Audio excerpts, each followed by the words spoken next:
This way.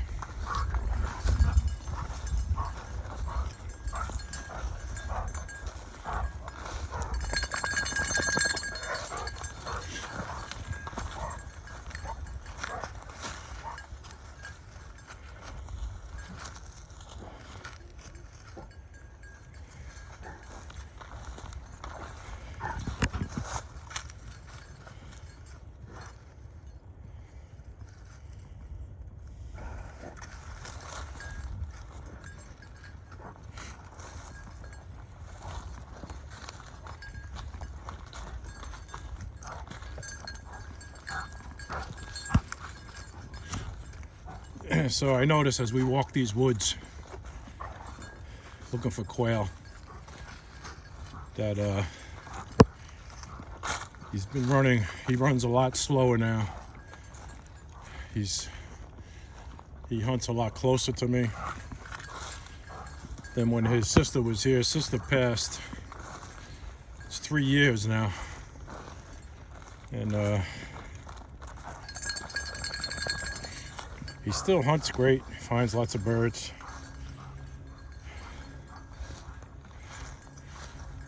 He does his best work when we're hunting just wild free-ranging quail out here. He's well, he's on his best behavior. He's not running wild. But when we take him to the preserve, he runs a little longer, a little further, a little harder, because he knows all the fields are just loaded with birds over there. So and that's all right, because I walk a lot slower now too.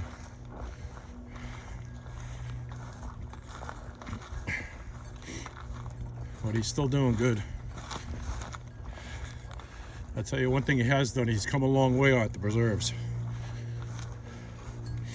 When both of them were a lot younger, they would just tear up the field, putting birds up all over the place before I could even get there, which was fine. I still got my fair share.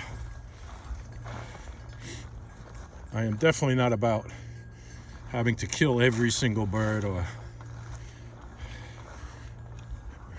or how many I take for the day, or correcting a dog because he bumped the bird or chased it off. That's not what it's about. Well, the first thing is he's a flush dog first, and he also points birds. And over the years, his pointing skills have getting better and better. He likes to point and hold birds for me now.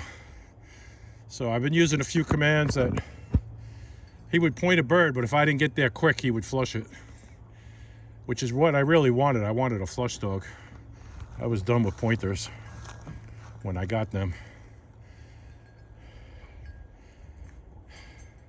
So we're in an area here that has wild quail. There's no doubt I've seen plenty of them here.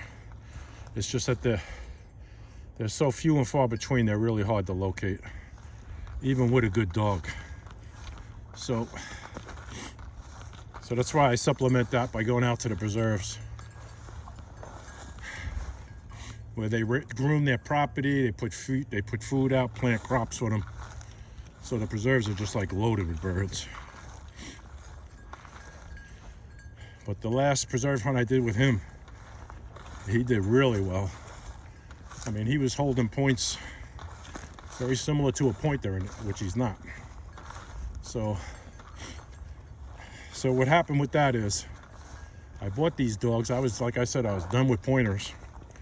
I had 2 Goldens before this, all flush dogs. They were fantastic. And one of my Goldens also used to point birds. See, he's looking for something to point right now. You can see he starts going slow and methodical. The only problem here is that most of the time it turns out to be a squirrel rather than quail.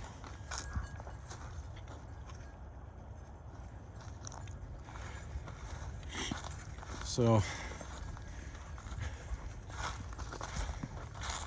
yeah, so it turns out they have quite a bit of pointing lab blood in them, which I didn't know. And I think the kennel owner or the breeder, I think he kind of knew that and didn't volunteer the information that these were pointing labs, because their pointing skills or pointing tendencies is quite prevalent when you see them get close to birds. But it's been a good mix, just like my golden. I had a golden red. He also would point birds, but he also would flush them.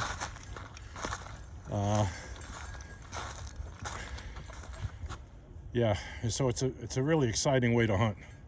I love the fact that he does both, because you never know what he's going to do. Now he looks like he's zeroing in on something, but it's probably squirrels or something. Could be some quail in these bushes over here. So he's pretty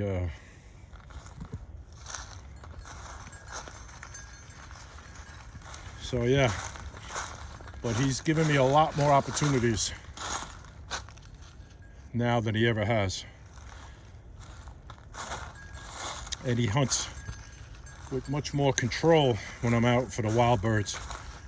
And why is that? Only one reason, is we don't come across birds as often. He knows that it's miles between birds here, so he's not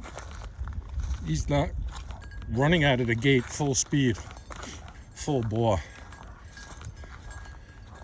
He'll just pace along like this, walk with me. And then when he starts smelling scent, he'll pick up, he'll get out in front and hunt.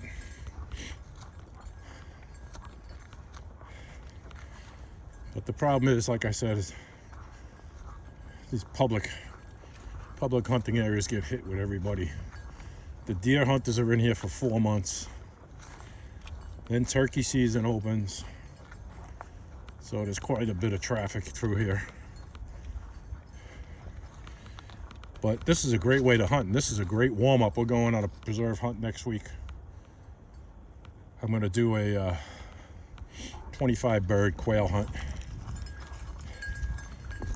And he excels at that. He just excels at quail. And I'm really anxious. This year I see he's holding his points longer than ever before, so he's going to give me more opportunities to get some shooting in. But we did well last week.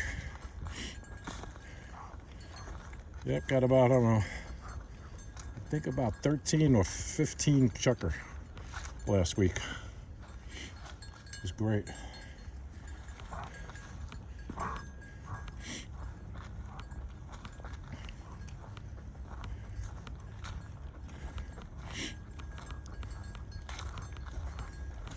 And you can see they do the control burns here.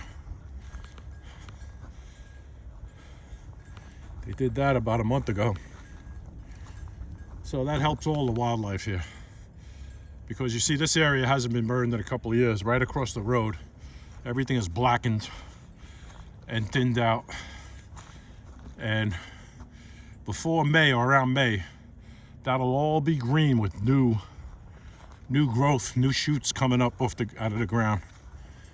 And now it's going to be all food for wildlife. The deer are going to thrive in there. That means new seeds for the quail to eat on, feed on. So it's a beautiful area for that, but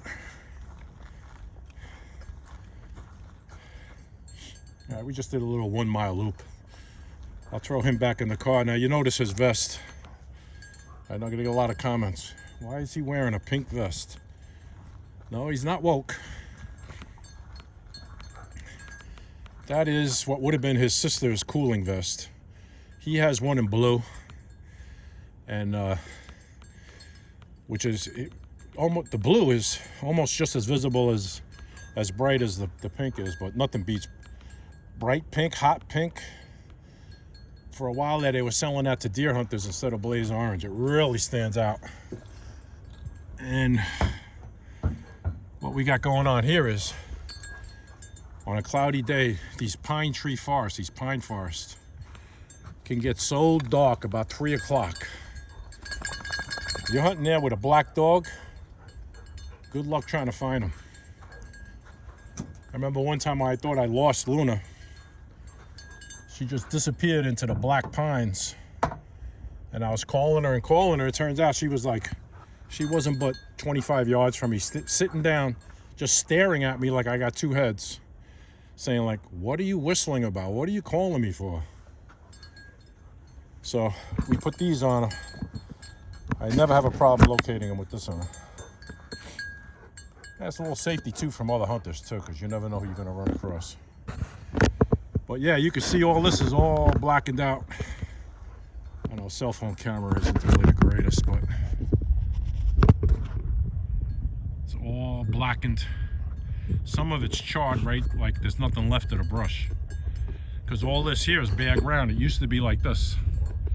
It used to be all green like that.